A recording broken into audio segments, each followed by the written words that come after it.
What's up, horror fiends? My name is Sarcanus, and the reason I originally started this YouTube channel back in 2014 was to spread my love of a tabletop strategy game called HorrorClix. It was produced from 2006 to 2008 by WizKids Games, and it's basically been my life's greatest obsession ever since, because it has simple but engaging mechanics, and tons of original monsters, homages to classic horror movies, and even a handful of licensed characters that players can pit against each other in bloody tactical combat. So today, I'm proud to finally teach you the wicked fun of HorrorClix. This is meant to be a beginner's guide, so I'm not going to cover every single rule and situation that can arise, but I hope it'll be enough to get you started, so then you can look up anything you're unsure about in the rulebook. I've tried to use text to clarify what I was explaining out loud, so don't be afraid to pause the video as needed to catch up on that. So, without any further ado, let the lesson begin. So you will see your figures over here in the top, this corner here. You see where my mouse thing is? So I got the Lynch Ghost, the Outpatient, and Chainsaw Man. Yeah. So every game of HorrorClix has a build total. Usually it's 300 points. In our case, we're doing 100 points.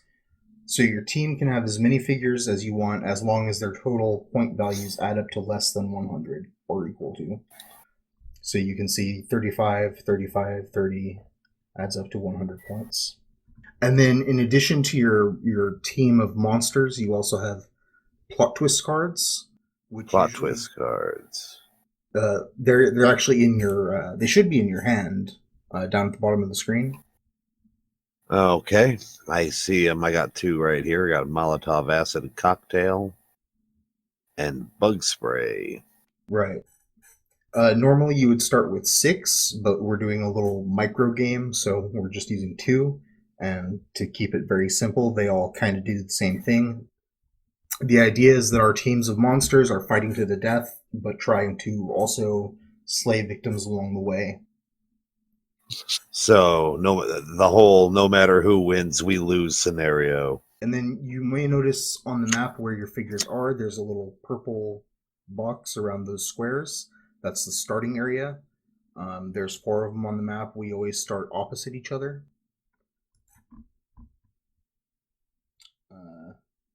There's other colored lines on the map. We'll get to those later. Those are terrain. We'll go ahead and get started here. Basically, a turn in HorrorClix is broken up to 4 distinct phases: preview, suspense, hunting, and hourglass. The preview phase normally is skipped unless some effect happens there. Anything that happens at the beginning of the turn happens in the preview phase. Then we go to the suspense phase, where the active player will select one of these victim tokens and move it. Those are 2 separate things, select and move. So if the victim is face down, you flip it face up when it's selected. Okay. So for example, I'm going to select the victim down here in the bottom right corner. It gets turned face up, so we see it's a juggler. And you'll notice it has an archetype, juggler, gender, female, and a move value of 4.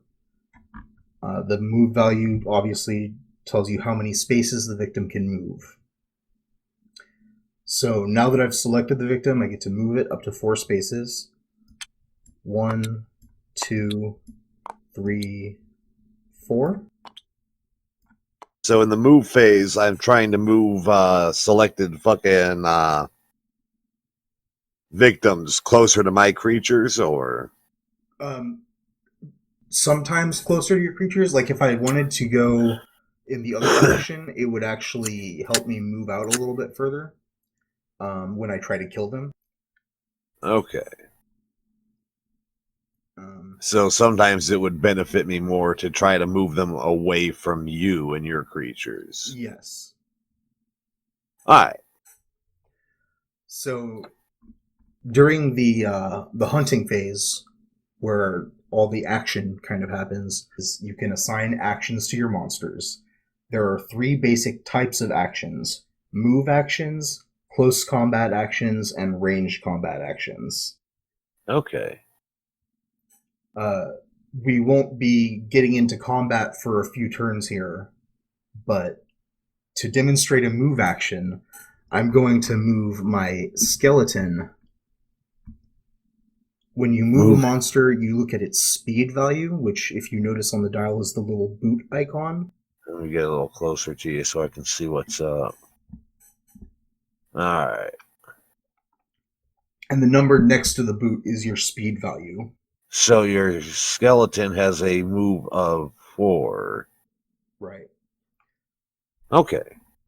So by giving my skeleton a move action, I can move him up to 4 spaces. 1, 2, 3, 4. And I give him an action token to show that he's been used. Okay. For my second action, I'll go ahead and move my Bane Wolf to attempt to slay the juggler. When you slay a victim, you just do a move action that ends on top of the victim. Okay. So I have a speed of 5. I go 1, 2, and attempt to slay the juggler. Now, at this point, you have an opportunity to play a plot twist card if you want to try to stop the victim from being slain. All right. I am going to go ahead and play this Molotov acid cocktail. Okay. Play this card when a victim is about to be slain. Roll a d6. On a result of 1 or 2, the slaying attempt fails, and the monster is dealt an amount of damage equal to the result. On a result of 6, the slaying attempt fails, and the victim is removed from the game. Okay. So on a result of 1 or 2, the slaying attempt fails, and the monster is dealt an equal amount of damage. I'm going to be taking 1 damage, so I turn my dial 1 click clockwise. Oops. Okay, sometimes Tabletop Simulator is janky. I don't know why it's been... I think it's something is updated in the physics engine. And then when the slaying attempt fails, you get to place the victim in a space adjacent to where it is. All right, so just a move of 1. Yeah. Okay. And my Bane Wolf also gets an action token. So that was 2 actions. I can't use my third monster because I don't have enough actions. Then we move on to the Hourglass phase, which is the end of the turn. Any monsters that didn't do anything remove all their action tokens. So if my Blood Vamp had any, I would take them off. Yeah. And then any monsters that have Hourglasses on their dial take a point of damage for the Hourglass. Which doesn't apply to me currently. It will apply to you on your turn. Okay. So yeah, now it's your turn. Okay.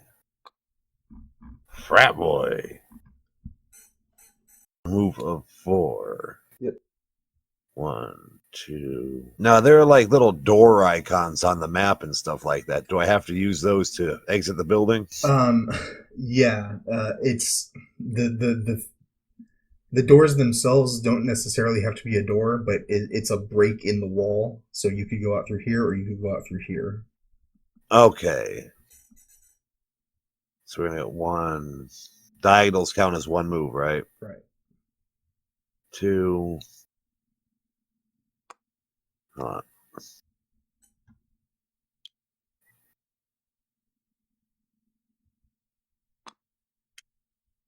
There we go. Okay. And then on to the hunting phase. You have 2 actions. Your outpatient has a transformation ability. When he slays a victim, he can transform into a more powerful form. Into an inpatient. Yeah. And then the Lynch Ghost, he has those hourglasses that I was telling you about. Yeah. So during your hourglass phase, he'll take a click of damage. And yeah. The hourglasses do also have effects associated with them, but we'll get into those if we come to it. 2. Okay.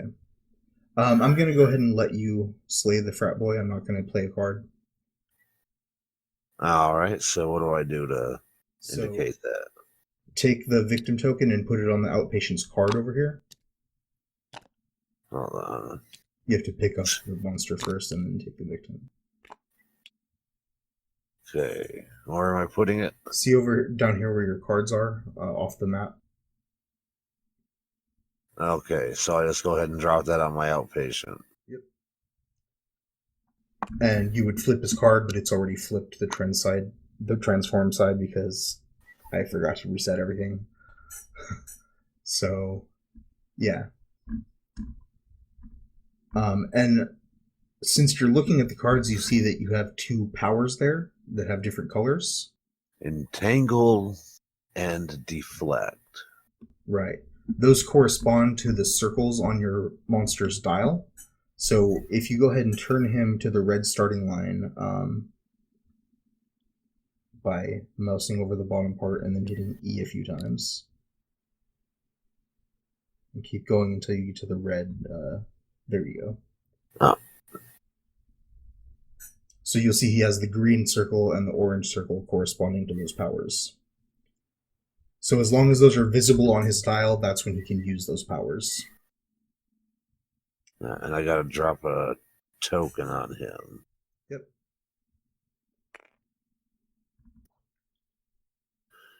Yep. And again, for moving moving my dials, what do I have to do anything with this lynch ghost now that I've finished his turn? We'll put an action token on him first, and then Yeah. When you move on to the hourglass phase, yes, he'll take a click of damage.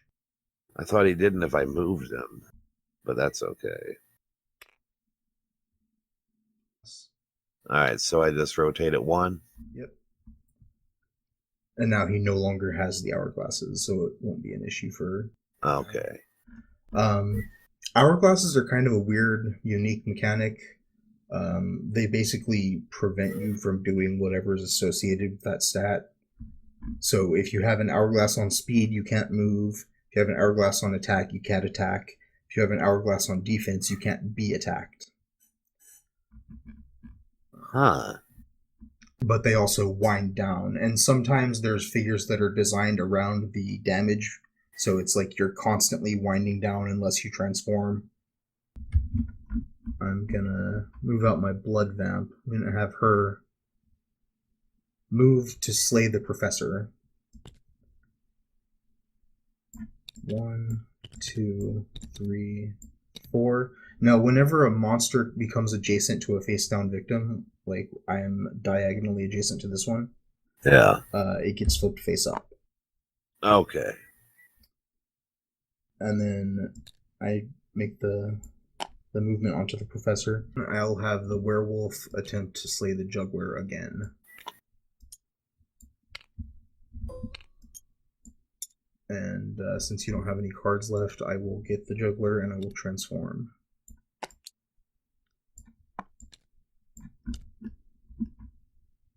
So when you transform, I turn the dial to the other starting line, and I flip the card, which, again, because I didn't reset everything, it's already flipped. So now I'm in my actual wolf form and not my lame redneck hunter form. I'm gonna go ahead and move this professor 5 spaces. Okay, those are bushes. You see the green lines. Yeah, they're a terrain. They're hindering terrain. So when you walk into hindering terrain, you have to stop. If you start your movement from hindering terrain, it's half. Alright, so I'm just gonna avoid that. 1, 2, 3, 4, and 5.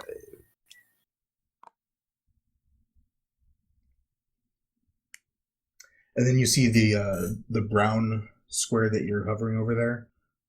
That's blocking terrain. You can't walk into it at all, and it blocks line of fire when you're trying to shoot. Okay. Now here's my question. Yeah.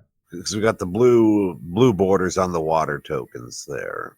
Right. That's hindering terrain for movement and clear for line of fire. Because the bushes also give you +1 defense at range. Blood vamp is gonna go 1, 2, 3, 4, 5, 6.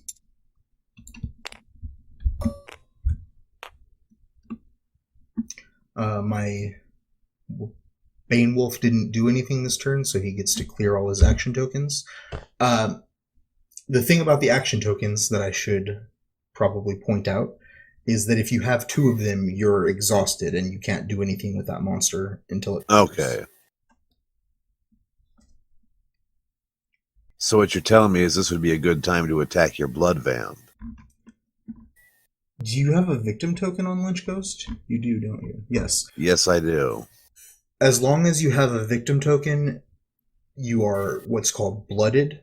Means you can do a frenzy where you can move and attack in the same action, but your damage value goes down to 1. So yes, I would recommend doing that right now.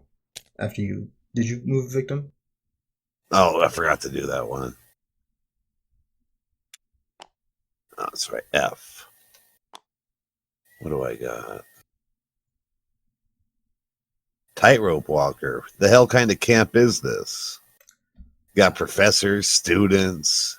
Is this Camp Crystal Lake Clown College?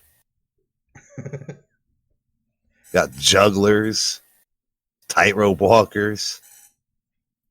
There is a whole carnival themed set. So, yeah. So I'm going to go 1, 2, 3, 4, and 5. And I'm more interested in trying to attack you right now. Why am I So my figure fell through the map there for a second. I got 6 moves. 1, 2. All right. 2, 3. Okay, so when you attack another monster, you take your attack value, which is the hand icon on your dial. You roll 2d6 and add it to that, and then if that is greater than or equal to the defense value of the target, you hit. All right, so I'm rolling 2d6.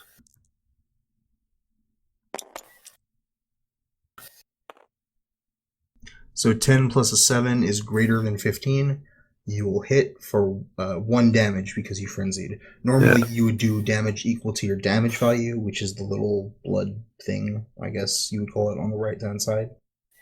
The little blue number 2 there? Yeah. All right. But the frenzy deals 1 damage, and that's how combat works. Ranged combat works the same way, except you can only shoot at someone that's not adjacent to you. You have to have a clear line of fire, and then on my blood vamp, you'll see there's a number 4 there with a lightning bolt. That's my range value. So I can shoot up to 4 spaces away. Okay. But if you're adjacent to an enemy like this, you can't make a ranged attack even if there's another target. You have to deal with the person next to you. Which means those victims are safe for now, right? You don't shoot at victims. You have to move on top of them to slay them. But I also can't move away without breaking away. I'll get into that in a minute. But basically, yes, I'm engaged with you right now.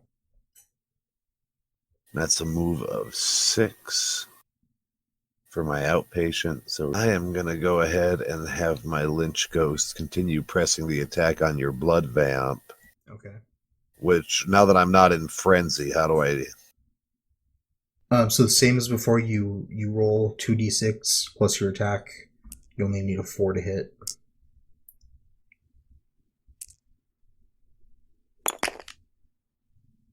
And then you deal 2 damage according to your damage value.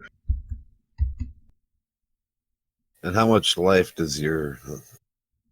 So each figure can have up to 11 clicks of health. It just depends. And you'll know when the monster dies because instead of stats, it'll have 3 skulls on its dial. Okay. But which stat is that on the figure? You can't really see how much health a figure has until it's dead, basically. Oh, okay.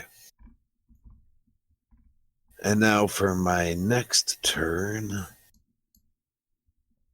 I'm going to go ahead and move the outpatient and attack the skeleton. Wait, do I have enough moves for that? Yeah.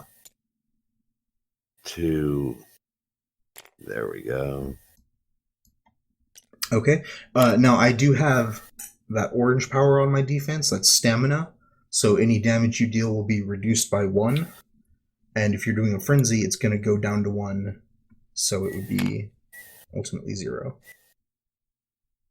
All right, well, I'm just going to stand here and block then for this particular moment. Okay. The exception to what I just said would be if you roll a critical hit, which is double sixes. Whenever you do critical, you get an extra 1 damage. So yeah, it's not worth it. Lynch Ghost is going to go after your blood vamp again. Okay. So how do I determine what I need here? Because you got a 12 on there. Okay, so 9 plus 3 is 12, right? So you need 3. Now, if you happen to roll a 2, if you roll Snake Eyes, that's a critical miss and you damage yourself 1. Narrowly avoided that fate. Yep. So 1 damage. So I'm still a little hazy on what numbers are what for attack and all that. So the hand icon there in the middle of the dial, that's your attack value. And then the one below it is a shield, that's your defense value. Okay. And then the one on the right is your damage value. So in order to hit your skeleton, I need to roll a 5? Correct. When you're adjacent to an enemy, you're kind of tied up with them. In order to move away, I have to roll a d6. And on a result of 4, 5, or 6, I break away. Okay. I'm trying to move my blood vamp, and I rolled a 3, so I failed to break away. My action ends. I still get the token and everything, and I'm stuck there. Skeleton will try to hit back at Outpatient. I have an 8 against your 13, so I need a 5. Oh, so close. Okay, a 10 will hit, so I have a damage value of 2. You have dodge on your defense, that orange circle. Yeah. You get to roll a d6, and on a 5 or 6, you dodge the attack. Nope. Alright, so 2 damage. And then I just go ahead and rotate it 2 then. Yep.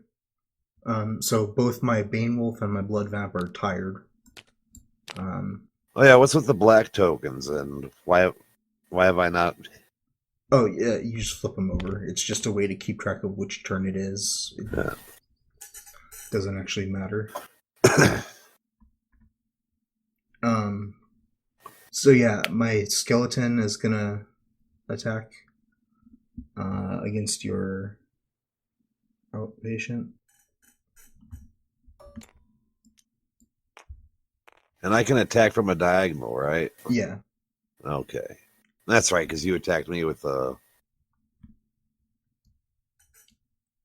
Bane Wolf from a diagonal. Yeah. So I have an 8 against your 12. I need a 4. That'll hit, and you have dodge. So I gotta roll what for dodge now? 1d6. You need a 5 or a 6. Damn. Okay, 2 damage. And outpatient is dead. Son of a bitch.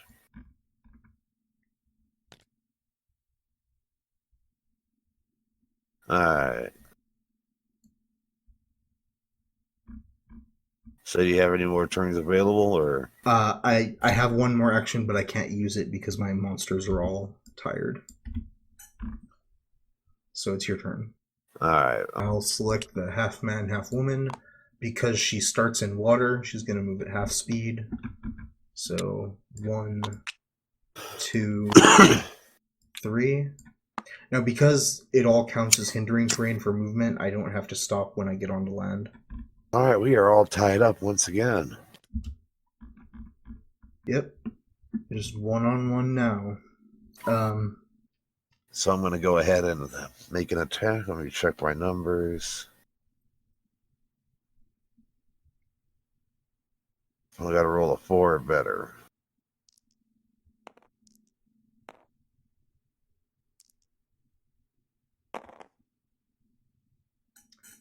We got a 6.